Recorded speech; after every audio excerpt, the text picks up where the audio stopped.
What is up, my legion of leasers, my army of apartment maniacs? Hope everybody's doing great. I want to talk about something today which there's a lot of confusion on, okay? And let's hopefully debunk some of this confusion and help hopefully make you more skillful in your leasing life. What do I want to talk about today?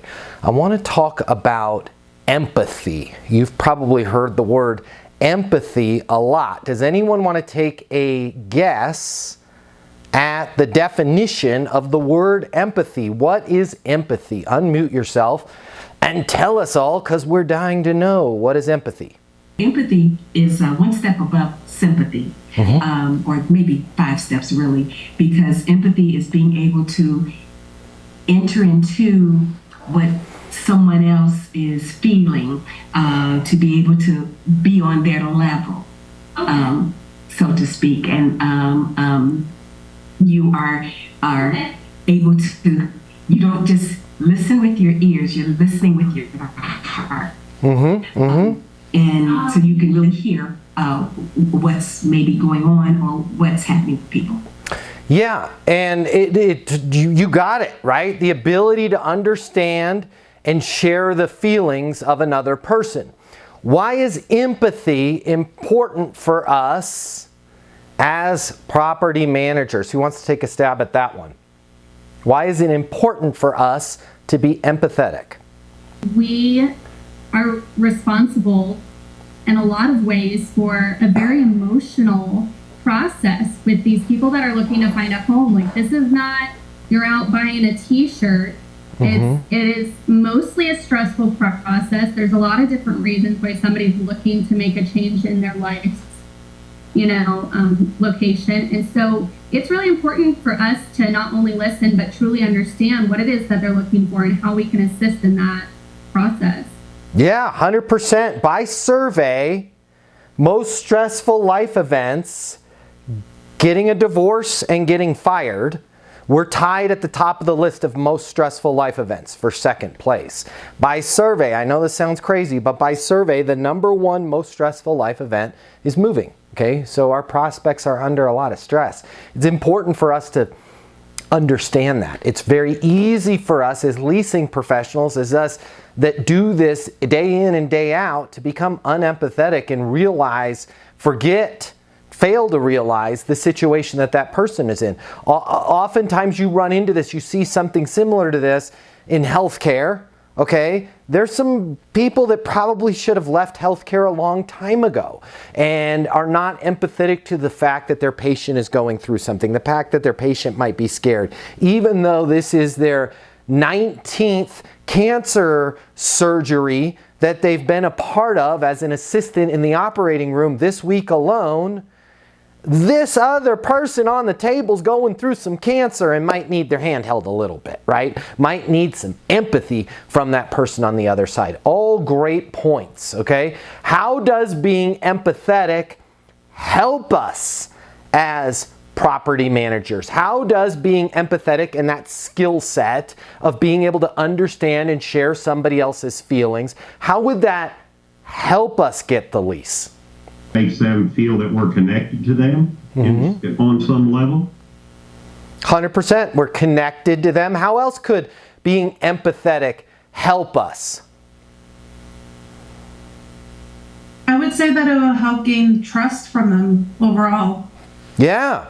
Trust, and if I could, I'd like to add to that credibility, right? Like if I'm working with Kurt and Kurt tells me, Matt, man, I was a little embarrassed with myself the other day. Kurt, not that you would ever do this. I'm just going to use, it's a different Kurt, right?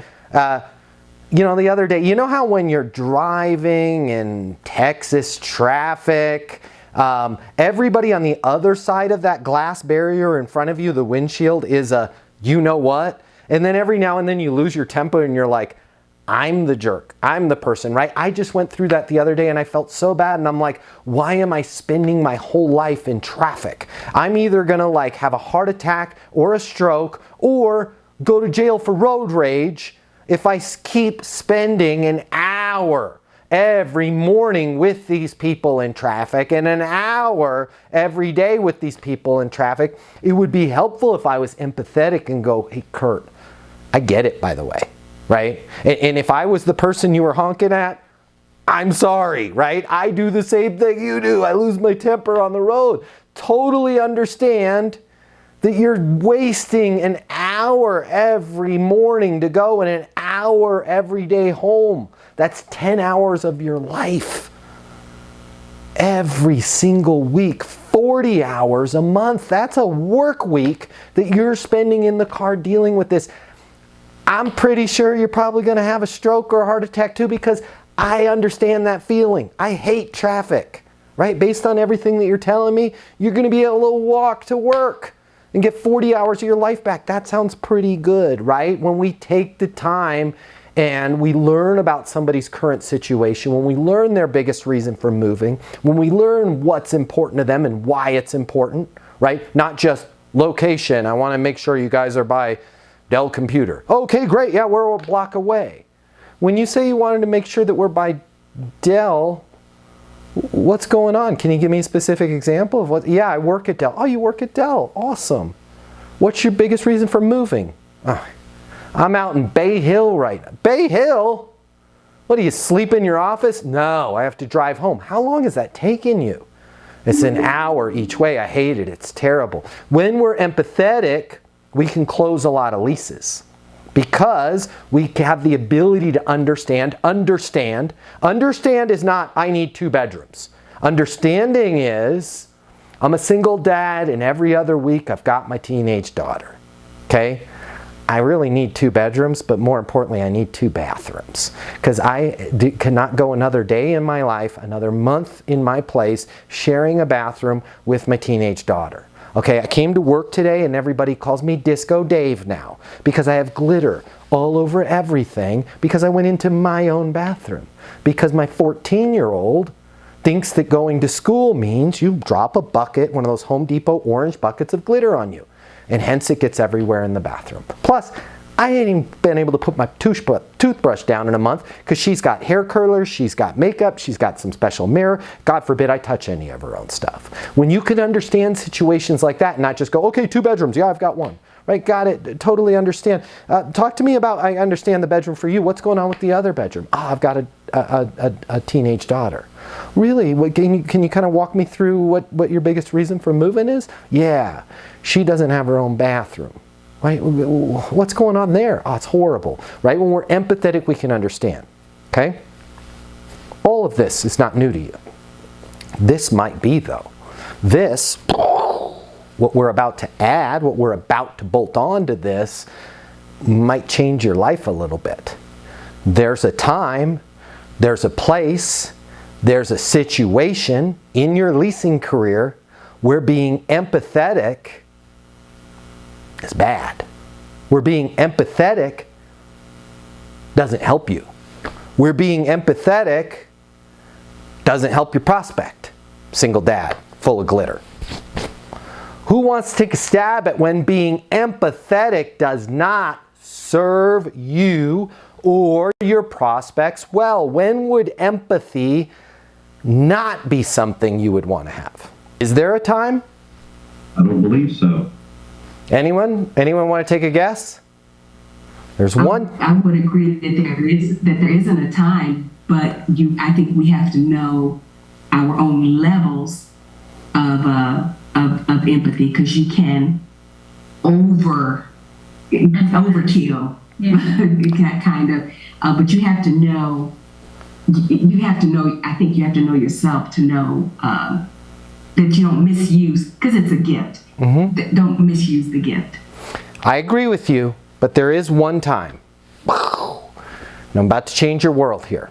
And we are going to reach back in to the world of medicine. We're going to reach back in to the world of first responders and firefighters. We're going to reach in to the world of airline pilots and flight attendants. Because our job is important. Our job is mission critical. We're helping somebody find a home. They're going to have to go to bed there every night. They're going to have to wake up there every morning. They're going to have to build a life there.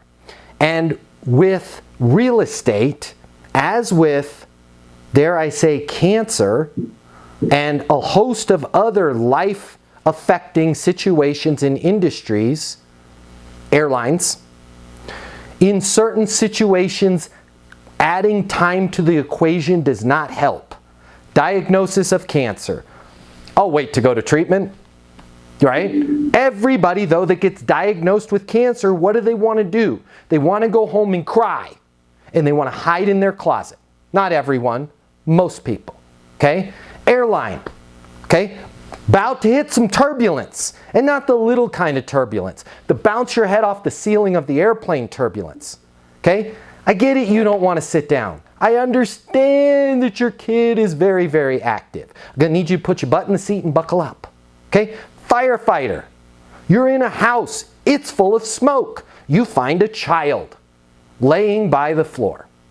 Empathy's fantastic, but there are certain situations you got to move. You got to get up, get on my shoulder. We're getting the heck out of here. Okay? Am I asking you to yell at your prospects? No. Am I telling you that your prospect's head is going to bounce off the ceiling if they've been diagnosed with cancer? No. But those same emotions that cause that kid to crawl under their bed, that person did not want to put their seatbelt on, or the person that just got diagnosed with a very serious illness to just want to go home and pretend it never happened. Those are the exact same emotions that a renter feels right before they get ready to sign a lease. So I want you to be empathetic through the whole sales process of leasing. I want you to slow down in the beginning and learn what's important to this person. Learn what their biggest reason is for moving. Learn why that's important to them. Understand the why behind the why behind the why, because they're sick of showing up every day to work with glitter on themselves. All great time to be empathetic. But when it comes time to help them help themselves by closing that lease, and they say, well, it's just, you know, it's a really important decision. I mean, I don't want to make a wrong decision. I just really need to go home and think about it. It's not the time for empathy. That is not the time for you to go, oh, I know, it's a lot of money. I understand it's an important decision, right? I would want to think about it too. Now we're a firefighter next to a child in a room with smoke, and everybody's sitting around worried about it. Now we're a person that works at a hospital that has a patient that needs to schedule their thing. I get it, right? We need to take charge of the situation. But we can do it in a way without being pushy. We can do it in a way without being manipulative. But we can't simultaneously get them to make a decision and wallow in their self-pity, wallow in their worries, be empathetic with them. And that is when we close the lease or set a next step. Empathy is like, using empathy when you are trying to set a next step with a prospect is like trying to put out a fire by throwing gasoline on it. This is the one single moment that you need to be calm, cool, collected, and unemotional. Hey, Kurt, does it make sense to go sign the lease? No. It's a lot of money. Got it. What's a good next step? Well, I mean, I don't want to be sitting in traffic for 2 hours every day. That's what I was thinking and why I recommended this particular unit, because you can walk to work. Does it make sense to go sign the lease?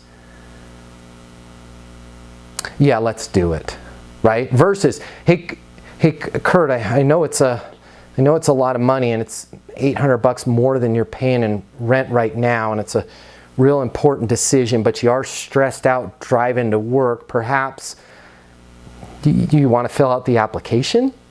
Right? Like, you have to take charge. We're not asking for applications. We're asking them, does it make sense to go sign the lease? And by the way, you're not being a jerk because you're asking if it makes sense. So if you're like, that's not my style, I'm an empathetic person, I'm not a pushy person, okay? You would have a lot of patients die on you if you were a physician with that attitude. And you need to start looking at yourself the same way a physician looks at themselves. There is nothing pushy, there is nothing high pressure, there is nothing manipulative or salesy about asking somebody if something makes sense.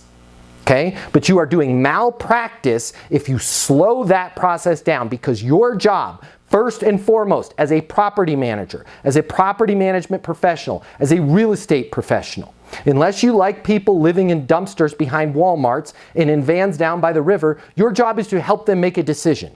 And you need to realize that they don't want to do that. That's painful. That's scary. Most people want to delay. A skillful leasing professional says, I understand, I get it, but they don't hang around in that space.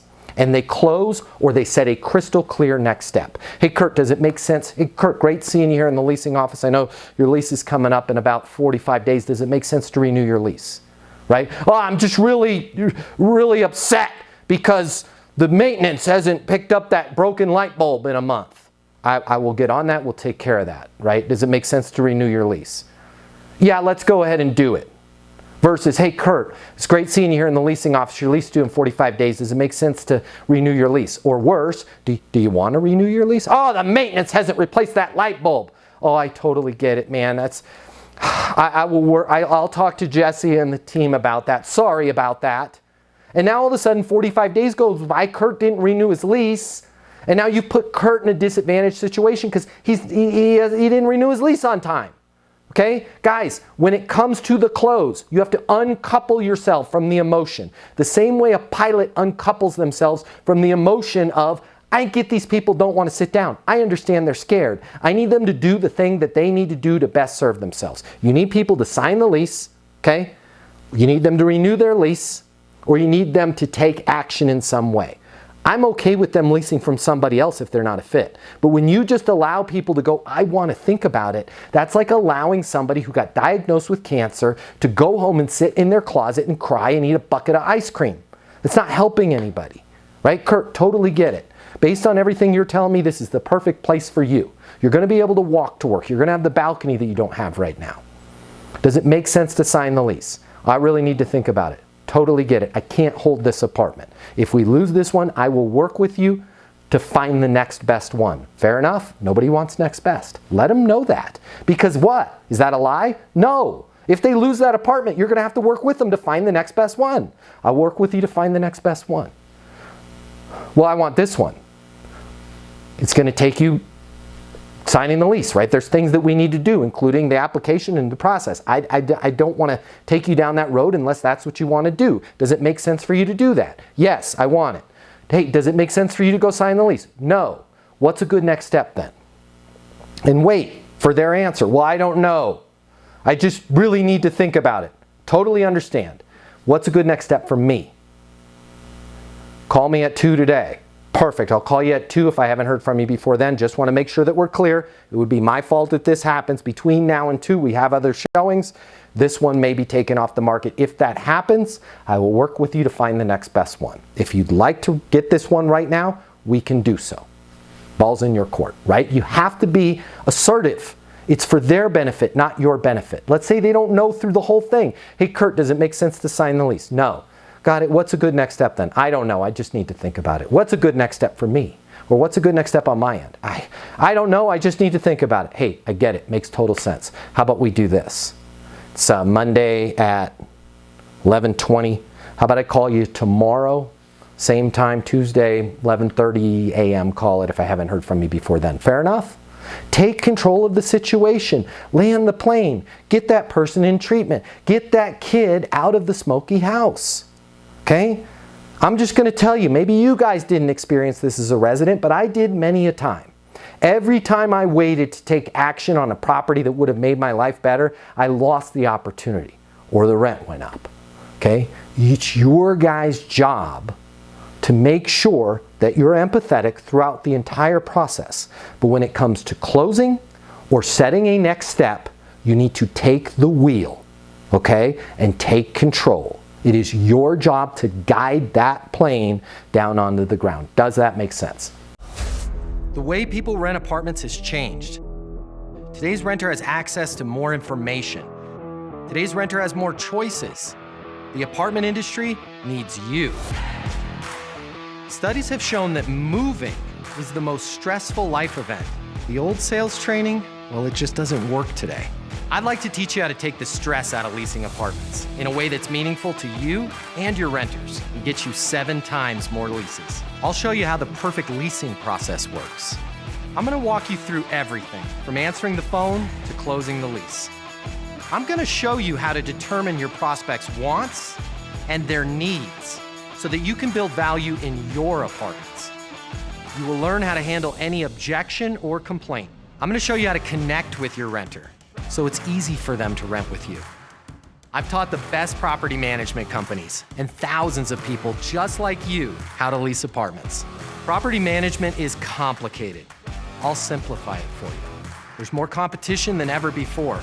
I'm gonna show you how to be number one. All of a sudden, your career, it's gonna make perfect sense, even if you've never worked in sales or property management before. And for the advanced property manager, I'm gonna show you how to take things to the next level. Leasing University is a new, simple, step-by-step process that's effective. We're gonna help you become a rock star in property management. I'm Matt Easton, and this is Leasing University.